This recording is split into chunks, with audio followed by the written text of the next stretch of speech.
Hello and welcome back everyone. In today's video, I'm going to be sharing with you some seeds that you would be absolutely crazy not to be growing in the month of July.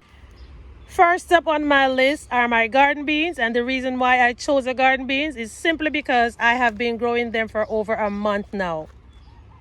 The garden beans, they are really easy to grow, and as you can see, I already have some flowers coming out on them, and I also have a little pea here all ready to get bigger so I can be eating garden beans really soon. Now, according to the pack, it says the garden beans take 5 to 10 days for germination, and they should be sown 1 to 1.5 inch deep. Spacing is 20 inches to 4 inches, and they grow to a height of 16 to 18 inches. Days to maturity, 52 days. Now here they are. That means they are close to 52 days already. That is why I am seeing flowers, and I'm also seeing some little peas on these plants. All right, so next up on the list is my red okra. We do have different varieties, but this time around I am only growing the red one because the green okra seeds that I sowed, they did not germinate, and I don't know where I put them. Now I sowed these seeds, I believed, on June 3rd with some cilantro. There's no date on that, but I'm pretty sure there is a date back here because I sowed almost everything here on the same date. See, 3rd of June. And so I had more okra seedlings in here, and I went ahead and transplanted some of them in different areas already. So I have one here, one back here, one here, and another 3 over here, and they are planted with some Thai basil, which is an excellent companion for them. Now, according to the pack, the okra seeds, they can be sown 4 to 5 weeks before the last frost. They can be direct sowed. Days to germination, 7 to 14 days. And the germination temperature is 75 to 85 degrees Fahrenheit, 23 to 29 degrees Celsius. And we have 55 to 60 days for maturity.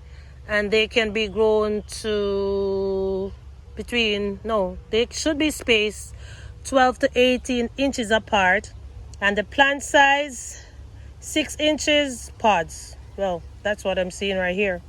Up next are my sweet corns, and these are the early golden bantam corns. I planted some in here June 28th, and they seems to be growing very nice.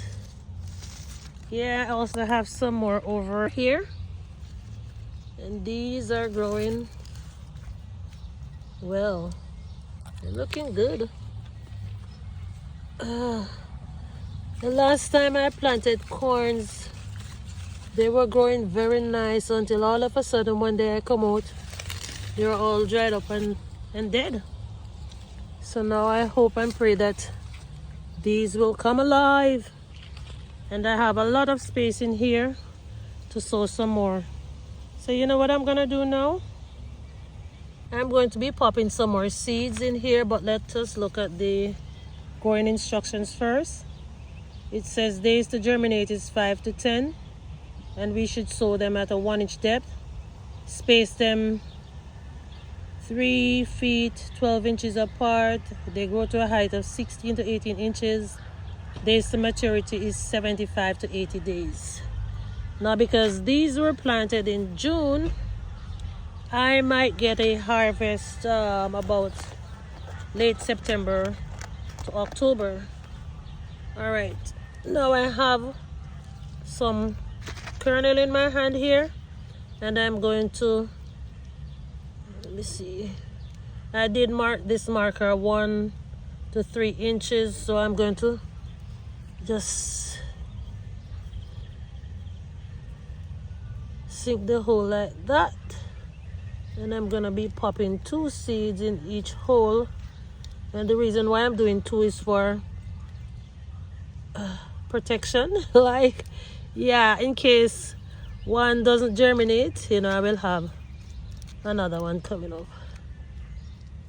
The corns are wind pollinated, so the more we have in an area, the better it is for us. Okay, I have a few left, and I'm going to be planting these in the other barrel. Why is this breaking off? Oh my God. I hate to see when this happens. Alright, let's take these over to the other barrel.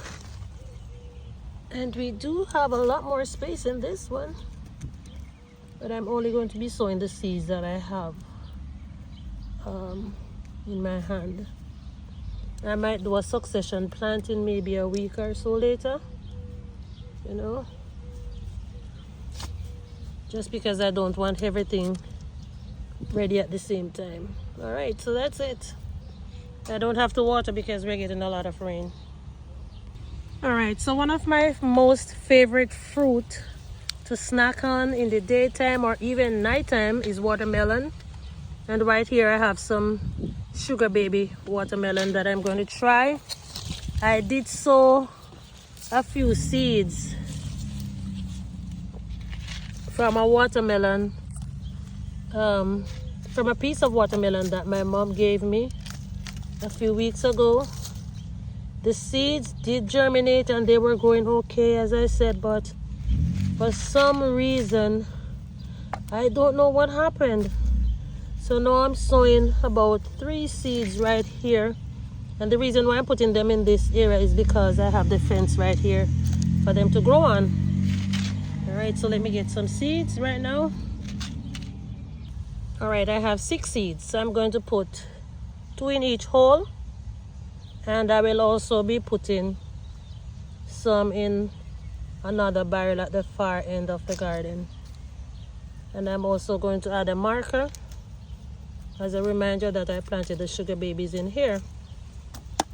All right, and here is my marker, and I'm now moving on to Malabar spinach. That is on the list. I will not be popping any seeds at all because I have a lot in here to harvest, and this is simply how I'm going to be sowing my Malabar spinach going forward. After I harvest the seeds, I'm just going to throw a whole bunch of it in an area, and as soon as they pop like this, I'll just harvest them fresh, tender, which is more delicious to me, and you can even have them raw. Now what I'm going to be doing though is to try some of these giant noble spinach, and these are going in my stackable planter. I am going to be putting let me see, about 3 in each. No, if it says giant, why would I want to put 3? Let me put 1. Put 1 in each hole here. I could probably add some more soil, you know, and add about 6 up here. So I'll put 1 here, 1 here, 1 here, 1 here.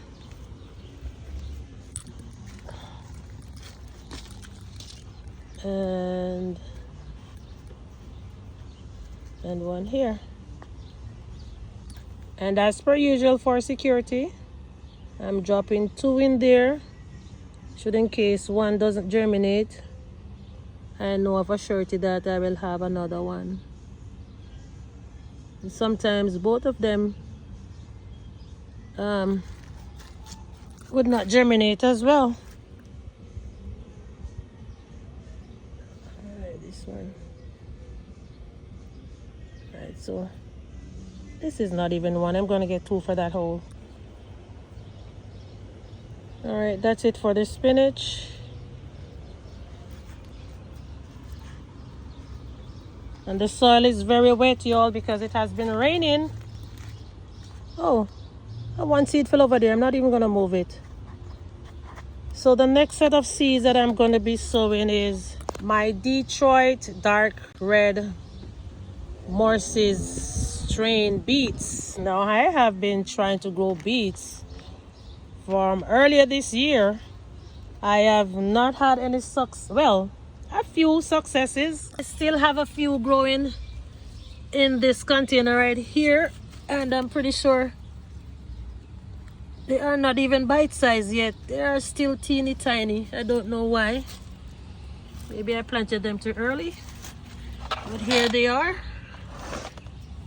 But today, I am going to be filling out all of these white planters. I have 1, 2, 3, 4, so that makes it 12. And I'm going to be dropping some seeds in all of these right now.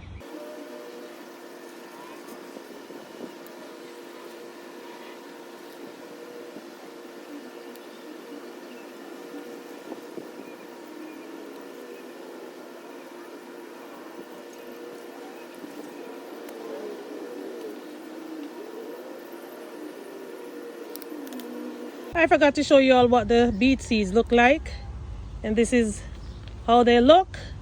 And I only popped one in each of those sections because in each one of these beet seeds they have some other teeny tiny seeds inside of them. So that's it for the beets. And 5 to 10 days to germinate, and I did sow them about an inch deep spacing. I didn't bother with that because it's in a stackable planter. They will grow to a height of 16 to 18 inches. Days to maturity, 60 days. So August, September, I'm supposed to have some beets ready to harvest. And if the beets are not ready, did you all know that the leaves are edible? Yes, they are. They are very delicious. And they taste similar to, what do you call that one again? So guys, the Swiss chard seeds are similar to the beet seeds. Here is how they look. I'm just going to pop them in here. Did I sow the beets in the green one or the white ones? The white ones. So I'm going to drop 2 Swiss chard seeds in each of these green ones. Oh my, the rain is here, people. I have to hurry up. Oh gosh. So I'm just doing the front row, and then I'm gonna head in because this rain is not playing at all. I think I have too much in that one. Okay. All right. So I'm heading inside now because it's raining. So guys, for the interest of time and because of the unpredictable weather, I also went ahead and I sowed some early scarlet radish, some what did I sow in here? Some pak choy, some thyme. I sowed some chamomile in here. In this one I have blue curled kale and black diamond kale, red Russian kale, and the scarlet kale. So by the time the beets are ready, I'm going to be taking them out so everything can start germinating in here. And I also sowed some more early scarlet radish in here. Over in here I sowed some scarlet nantes carrots and some more beets, and I did the same in this half a barrel as well. And until I find some space to sow the other seeds, these are the ones that I'm going to be sowing. There are some white Lipson bunching onions. I'm going to be sowing some cauliflowers, some Alaska peas, and these are sugar snap peas. I'm also going to be sowing some onions, and those are the red long of Tropea onions, and some Pompeii onions. All right, we are now in the first week of July. So now guys, don't be one of the crazy persons that haven't started sowing your seeds in July, because we still have a few more months that we can get a harvest from even some of the peas and the quick crops like the bok choy and the beets and the radish and the Swiss chard and the spinach. Yes, so that is it for this video. Thanks a lot for coming along with me, and you will all be seeing where I'm going to be planting these as soon as I do my full garden tour and update. Thanks again for watching. I will see you soon in another video.